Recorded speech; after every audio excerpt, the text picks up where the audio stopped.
The Tigger Movie. In this story, Tigger feels very sad because he can't find anyone to bounce with him. If only there was another Tigger. He starts to look for other members of his family, but nobody else looks like Tigger. Luckily, he has plenty of friends to help him along the way. You can follow Tigger's story in your book. Like most small boys, Christopher Robin had toy animals to play with, and together they had many remarkable adventures in an enchanted place called the 100-Acre Wood. But of all his animal friends, Christopher Robin's very best friend was a bear named Winnie the Pooh, or Pooh for short. This bothered Tigger a bit. "Seems to me that most of these stories are about that silly old bear," he said. He wanted a story about himself. "Someone who's extremely fascinating." Now, there are many wonderful things about Tiggers. They're bouncy and jumpy, but the best thing of all, there's no one else quite like them. One day, Pooh was at home counting his honey pots. Suddenly, Tigger bounced through the door and right into him, sending the honey pots tumbling everywhere. "Say, you want to go bouncing with me?" Tigger asked enthusiastically as he tried to remove a sticky honey pot from his foot. "Well, I would go bouncing with you, Tigger, except that I must count all these honey pots to be sure that I have enough for winter," Pooh replied. "What do these Pooh Bears like about this icky, sticky stuff anyway?" Tigger asked, and he bounced out the door. Next, Tigger bounced into Piglet's house. "Hi, Piglet, old pal! What say you and I do a little bouncing together?" Piglet was flustered. "Bouncing? Oh my, I haven't enough firewood to last the winter and—" "Oh, well then, gotta be bouncing along," replied Tigger, and he left. Kanga was sweeping the leaves in front of her door when Tigger arrived at her house. "Why, hello there, and good morning, Mrs. Kanga, ma'am," Tigger greeted her. "You wouldn't happen to be interested in doing a bit of bouncing with me, would you?" "Well, I'm afraid I have just too much to do this morning, dear," Kanga replied. A hopeful little face appeared at the window behind Kanga and Tigger. It was Roo. Roo came running down the stairs. "Tigger!" he shouted, but Tigger bounced away without seeing him. Roo sighed. Tigger sat forlornly on a large boulder on top of a cliff. He asked himself sadly, "I wonder why nobody wants to bounce with me. Oh, well, what am I talking about? There's plenty of others that I haven't even asked yet." In an instant, he was back to his usual Tiggerish self. He leapt off the boulder, landed on a small tree, and headed into the woods. But the tree sprang back when Tigger's weight was released and pushed the boulder over the cliff. Eeyore had just walked outside when a second later, a large boulder fell on his house, crushing it completely. Pooh, Piglet, Rabbit, Kanga, and Roo gathered around poor Eeyore. "Your attention, please," said Rabbit importantly. "I have officially completed the plans for removing this boulder and restoring to Eeyore his happy home." "No need to bother on my account," said Eeyore gloomily. Under Rabbit's directions, the friends put Rabbit's rock remover together. Rabbit organized them into position. But the stitches on Pooh's back began to pop as he strained to pull down on a lever. He released it, sending Piglet flying. Roo was thrown up into the air, and Eeyore was slammed into the top of the pulley.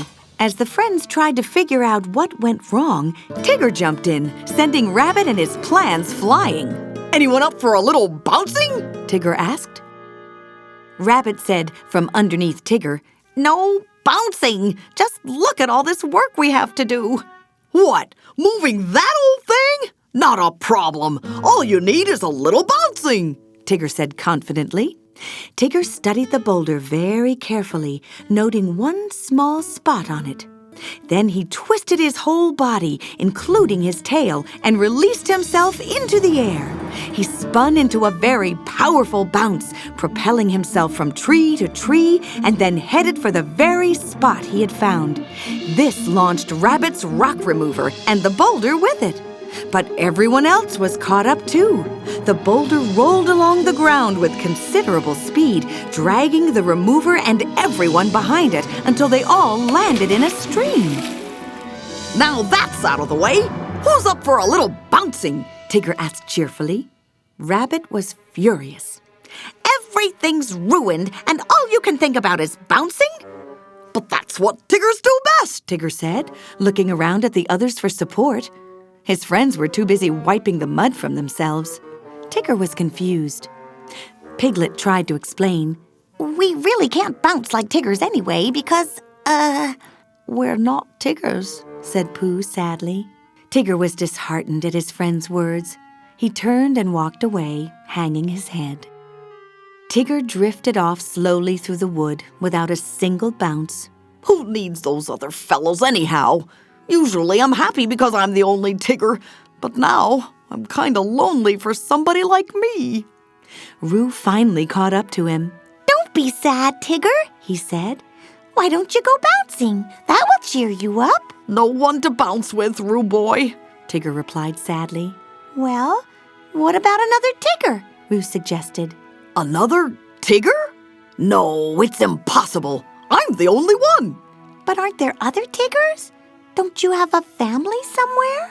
A family full of Tiggers? Can you imagine such a thing? We'd be bouncing morning, noon, and night. Tigger said in amazement. It was a windy, blustery day when Tigger and Roo went to visit Owl. You wish to find your family? A most noble quest indeed, said Owl, nodding wisely as he poured tea for Tigger and Roo. Owl droned on and on. One must first look up one's family tree.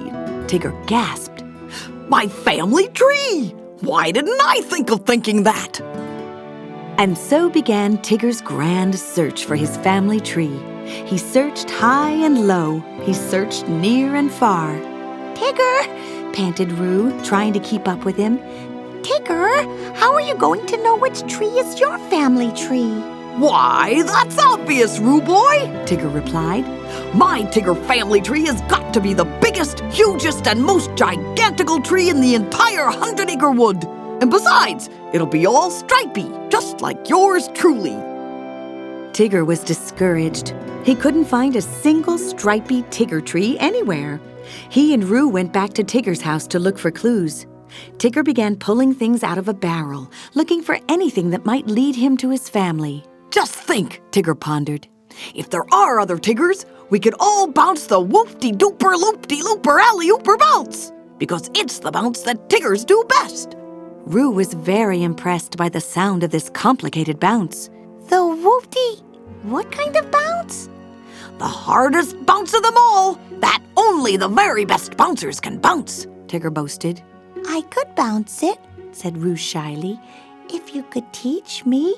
That's ridiculous, Tigger said in shock. It's a very powerful bounce, and it's only for professional bouncers, he insisted. But I'm a really good bouncer, protested Roo. I could do the whooper-dooper, the looper-dooper. Tigger cut in. You can't bounce the bounce if you can't even pronounce the bounce. Repeat after Tigger. The whoop-de-dooper, loop-de-looper, alley-ooper bounce. Tigger showed Roo the bounce. He wound himself up, spun himself around, whizzed through the air, propelled himself across the room, bounced off the walls, flew out the window, and then back in again and landed before Roo with a flourish. Roo was in awe of his friend. Roo immediately began to wind himself up like Tigger, preparing for the bounce. He flipped around a hammock, spun around on a record player, but then smashed into an open closet and tottered out, feeling a little stunned. Think you let it a little loose, Tigger advised kindly. But then he noticed that Roo was twisted up with a heart-shaped gold locket. This is the exact thingamabob I was looking for, Tigger cried in excitement. And it must have a picture of my Tigger family inside it. With great apprehension, Tigger and Roo looked inside the locket. Empty, said Tigger sadly.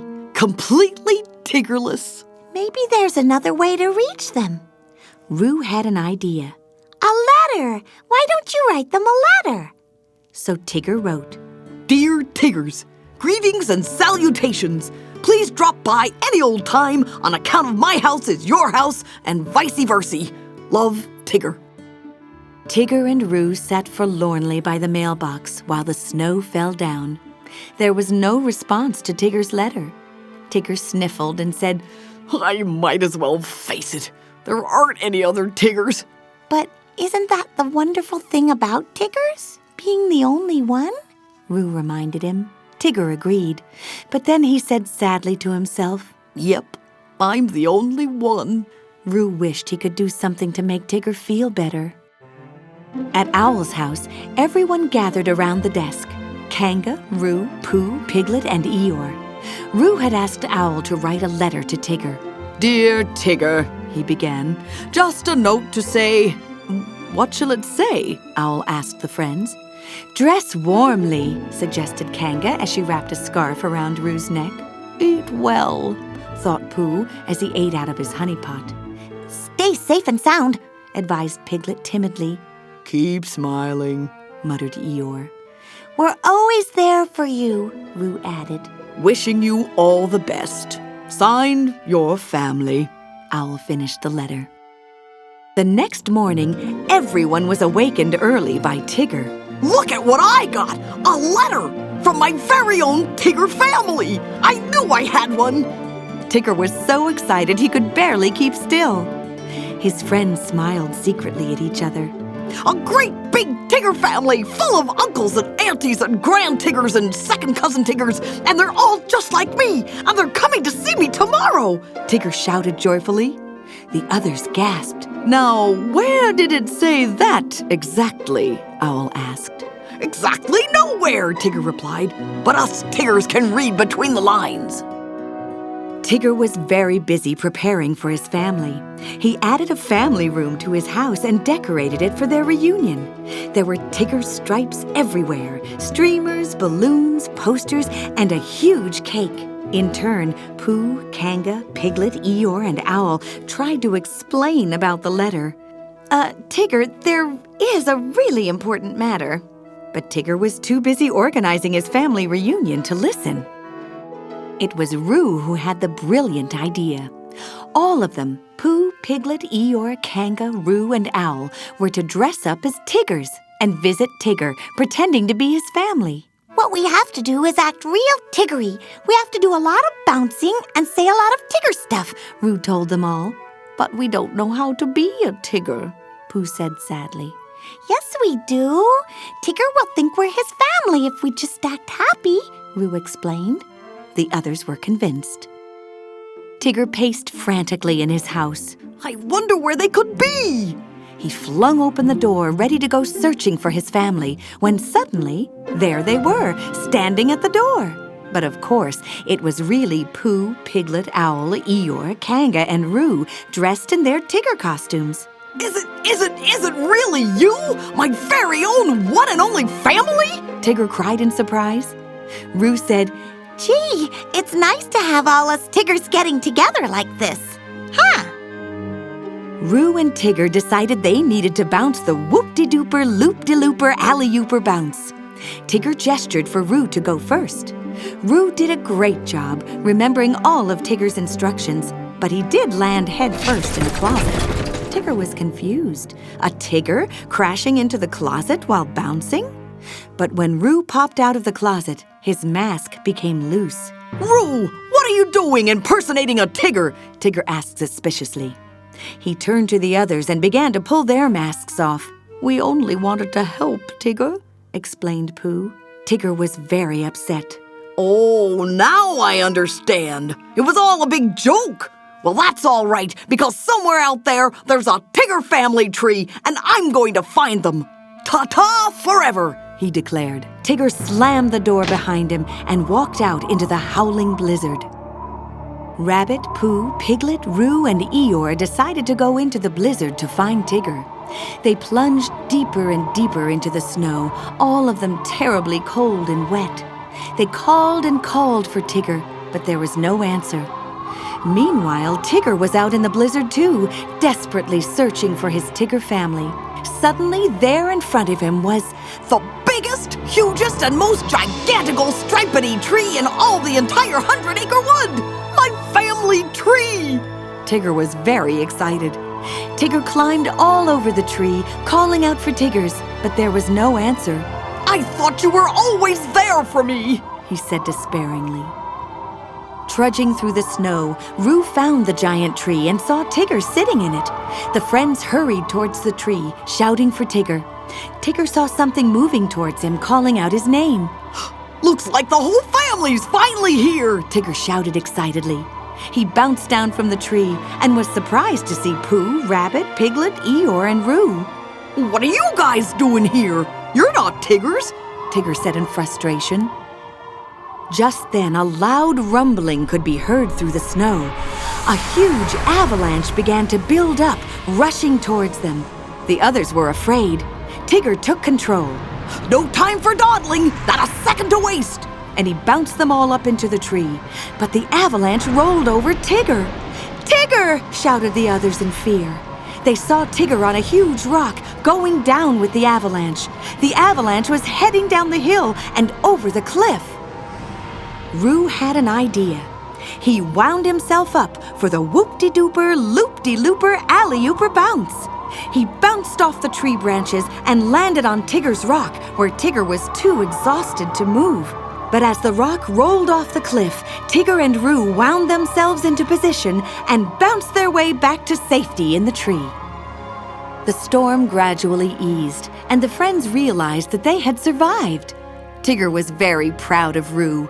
Why, that bounce was just as good as any old Tigger! But Tigger stopped himself, for he'd remembered that there weren't any other Tiggers around. Just then, Owl and Kanga found them, followed by Christopher Robin.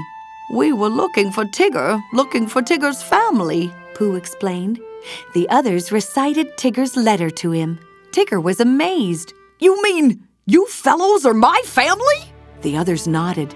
I should have seen it all along, exclaimed Tigger happily. The next day was Tigger's first family reunion, and he wanted to give everybody a present. Eeyore received Tigger's family room as his new home. Pooh received a honey pot.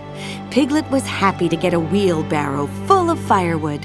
Tigger promised not to bounce into Rabbit. And Roo received Tigger's gold locket. Wait half a minute! We still need a family portrait to put in it, Tigger realized. But Christopher Robin had already pulled out his camera. "Smile," he ordered. And everyone gathered close together and smiled.